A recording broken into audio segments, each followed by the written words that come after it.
Are your ad campaigns lighting up the dashboard, but not the pipeline? That's Bullspend, and marketers are calling it out in Dashboard Confessions. My boss asked for results, so I opened my dashboard for the only positive-sounding metric I had: impressions. Cut the bull spend. See revenue, not just reach. LinkedIn delivers the highest return on ad spend of major ad networks. Advertise on LinkedIn. Spend $250 on your first campaign and get a $250 credit. Go to linkedin.com/campaign. Terms and conditions apply.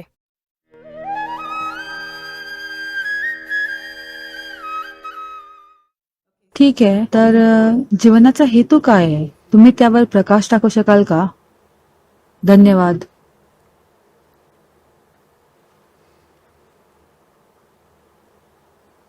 हे अद्भुत आहे की नाही? कोणताच हेतू नाही आहे, काहीच पूर्णत्वाला न्यायचं नाही आहे, तुम्हाला फक्त जगायचं आहे. नाही, पण तुम्हाला हेतू पाहिजे, आणि साधासुद्धा हेतू नाही, तर देवानं दिलेला हेतू हवा आहे. हे खूप धोकादायक आहे. ज्या लोकांना वाटतं की त्यांच्याकडे देवानं दिलेला हेतू आहे, ते या पृथ्वीवर सर्वात भयानक गोष्टी करत आहेत, हो की नाही?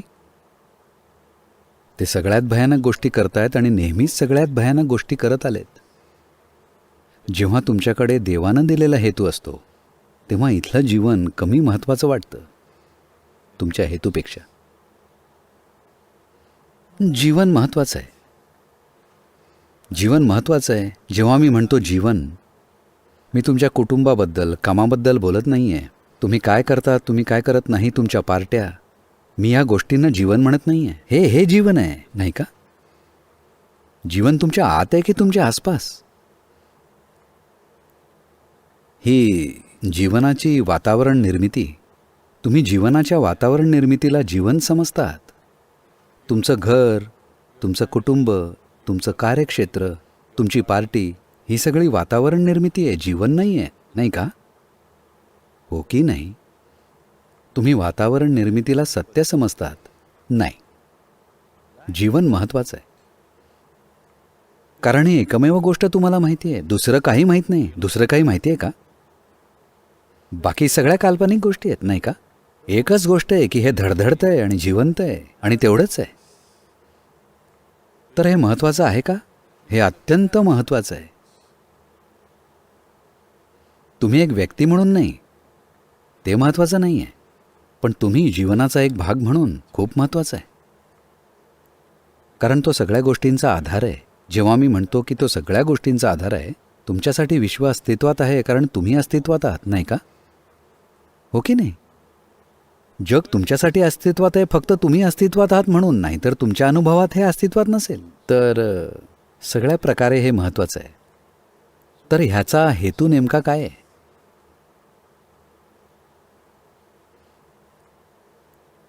हे पहा, तुमच्याकडे एक हेतू असेल आणि तुम्ही तो पूर्ण केला, त्यानंतर तुम्ही काय कराल?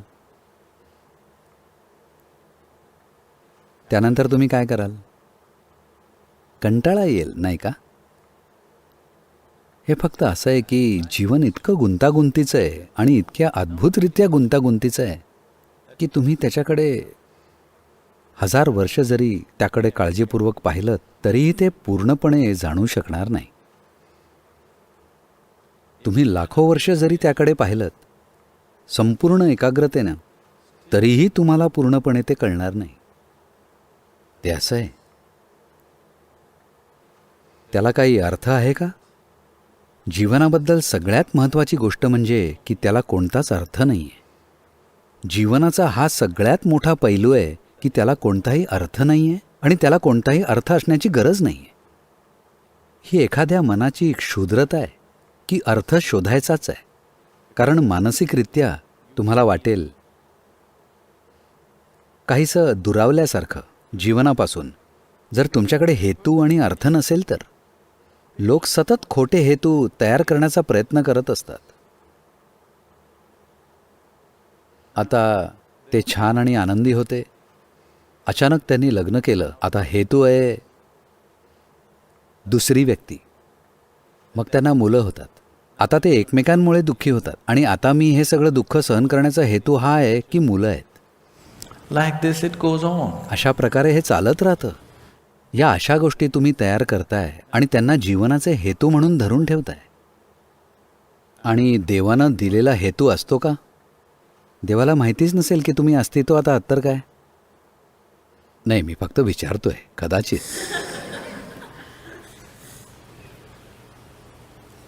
मी म्हणतोय ह्या प्रचंड विश्वात ज्याचा निर्माता आणि व्यवस्थापक देव आहे असे मानतात, या 100 अब्ज आकाश गंगांचा त्यामध्ये एक छोटासा ग्रह आहे आणि तुम्ही समजा त्याला माहीतच नसेल की तुम्ही अस्तित्वात आहात तर What to do? काय करायचं? शक्य आहे की नाही? मला माफ करा, मी अशा अपवित्र गोष्टी बोलतोय, पण हे शक्य आहे की नाही? त्याला जर माहितीच नसेल की तुम्ही अस्तित्वात आहात तर त्याच्याकडे तुमच्यासाठी काही प्लॅन नसेल तर समजा त्याच्याकडे तुमच्यासाठी वैयक्तिक प्लॅन नसेल तर अशा गोष्टी शोधू नका. खरं म्हणजे निर्मिती अशा प्रकारे बनवली आहे की निर्मिती आणि निर्माता यांना वेगळं केलं जाऊ शकत नाही. इथं तुम्ही निर्मितीचा एक भाग आहात, त्याचवेळी निर्मितीचा स्रोत तुमच्या आत स्पंदित होतोय. जर तुम्ही या जीवनाच्या प्रक्रियेकडे थोडं लक्ष दिलं तर कोणत्याही हेतूची गरज असणार नाही. तुमची इच्छा असल्यास तुम्हाला लाखो वर्ष गुंतवून ठेवेल. इथं खूप काही घडतंय, खूप म्हणजे प्रचंड प्रमाणात इतक्या अविश्वसनीय गोष्टी घडतायत अगदी इथंच. जर तुम्ही पुरेसं लक्ष दिलं तर हे अस्तित्व लाख वर्षांसाठी तुम्हाला गुंतवून ठेवेल किंवा त्याहून जास्त. सध्या हेतूची गरज उद्भवली आहे कारण तुम्ही तुमच्या मानसिक रचनेमध्ये अडकलेला आहात, जीवन प्रक्रियेमध्ये नाही. मानसिकरित्या तुमची मानसिक रचना काम करते त्या मर्यादित माहितीवरून जी तिनं गोळा केली आहे त्याच्या आतच ती फिरते. आणि आत्ता सध्या तुमचे विचार आणि भावना तुमच्या जीवनापेक्षा खूप जास्त महत्त्वाच्या झाल्या आहेत. असं आहे की नाही? असं आहे की नाही? म्हणून तुम्ही इथं हेतू शोधतात त्या सापळ्यातून सुटका होण्यासाठी जो तुम्ही स्वतःहून तयार केला आहे. हा सापळा तुम्हीच तयार केला आहे. तुम्ही त्यातून सहज बाहेर पडू शकता. जर हा सापळा दुसऱ्याने तयार केला असता तर बाहेर येणं कठीण आहे, कारण हा सापळा अशा प्रकारे तयार केला आहे की तुम्ही बाहेर पडू शकतच नाही, नाही का? मी जीवनाबद्दल बोलतोय, लग्नाबद्दल नाही.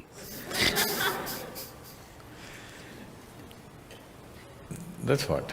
तेच तर आहे. तर हा सापळा तुम्ही रचलेला आहे. यातून बाहेर पडणं सोपं आहे, पण हीच तर गोष्ट आहे. हे इतकं कठीण काय आहे? कारण आता तुम्ही सापळ्याशी ओळख जोडली आहे. तुम्हाला तो आवडतो. तो आवडतो कारण तुम्हाला तो एक ठराविक प्रकारची सुरक्षितता आणि हमी देतो आणि रक्षण करतो आणि वैयक्तिक ओळख देतो. जर तुम्ही स्वतःभोवती एक कोश बनवला तर तो सुरक्षितता देतो, पण तुम्हाला कैदसुद्धा करतो.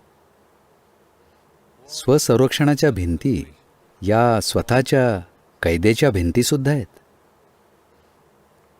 जेव्हा त्या रक्षण करतात तेव्हा त्या आवडतात, जेव्हा मर्यादित करतात तेव्हा त्या आवडत नाहीत. म्हणूनच आपल्याकडे दरवाजे आहेत. आपल्याला भिंती आवडतात कारण ते आपलं संरक्षण करतात, पण आपल्याकडे दरवाजे आहेत जेणेकरून ते उघडून आपण हवं तेव्हा बाहेर पडू शकतो. याचं काही नाही की ते किती छान आहेत, आपल्याला तरी बाहेर पडायचं असतं, नाही का? तर तुम्ही रचलेल्या प्रत्येक सापळ्याबाबत असंच आहे. तो कितीही छान असला तरी तुम्हाला बाहेर जायचं असतं. तर मानसिक भिंत ही जी तुम्ही बांधली आहे, जी तुम्हाला काही प्रमाणात ओळख देते, जी तुम्हाला एक वैयक्तिक असल्याची जाणीव देते, वैयक्तिक जाणीव आणि तुम्हाला संरक्षण देते, ती सापळ्यासारखी वाटल्यावर कुठेतरी तुम्हाला ती तोडायची असते. तर एक मार्ग ती न तोडण्याचा म्हणजे एक हेतू शोधणे. जे लोक त्यांच्या जीवनामध्ये हेतू शोधतात ते इतके गर्विष्ठ होतात की कायमच्या स्वतःच्या सापळ्यामध्ये राहतात, असा विचार करत की ते सगळ्यात अद्भुत गोष्टी करत आहेत. सर्वप्रथम तुम्हाला गरजेचं आहे ते संतुलन. जर तुमच्याकडे संतुलन आहे मग तुम्ही चढू शकता. जर तुमच्याकडे संतुलन नाही आहे तर जमिनीवरच राहणं चांगलं आहे, नाही का?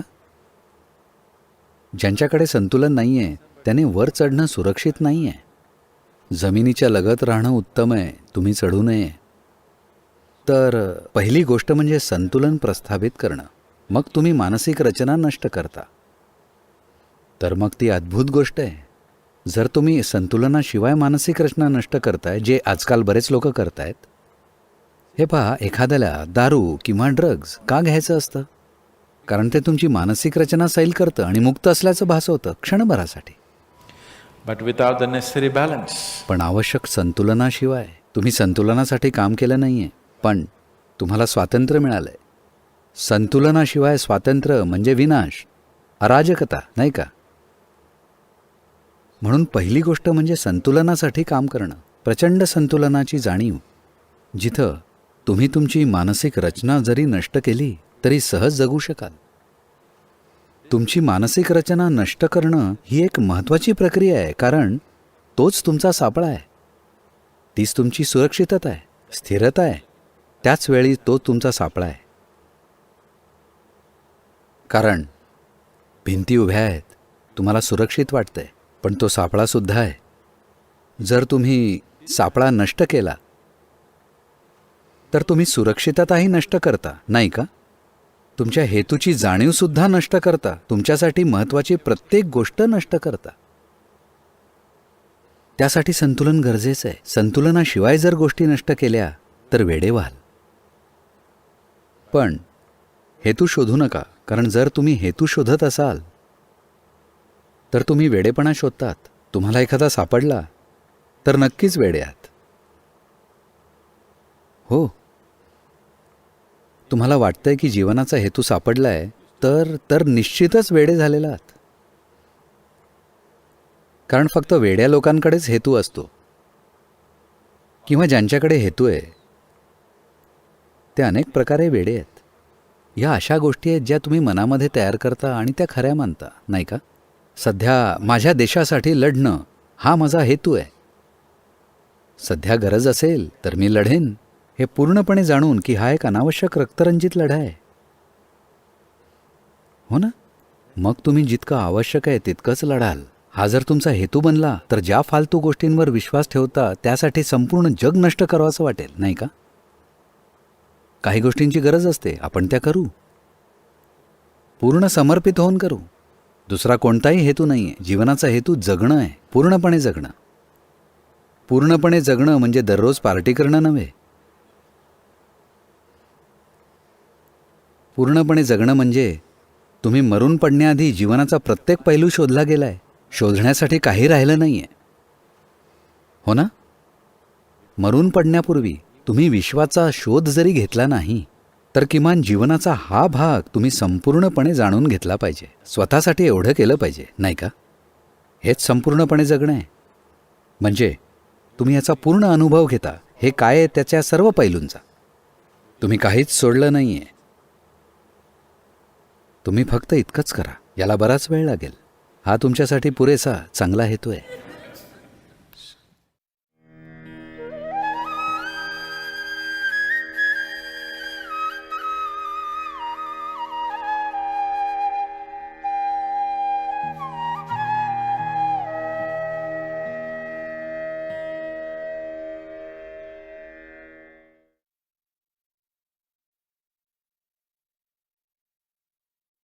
Ryan Reynolds here from Mint Mobile with a message for everyone paying big wireless way too much. Please, for the love of everything good in this world, stop. With Mint, you can get premium wireless for just $15 a month. Of course, if you enjoy overpaying, no judgments, but that's weird. Okay, one judgment. Anyway, give it a try at mintmobile.com/switch. Upfront payment of $45 for 3-month plan, equivalent to $15 per month required. Intro rate first 3 months only, then full price plan options available. Taxes and fees extra. See full terms at mintmobile.com.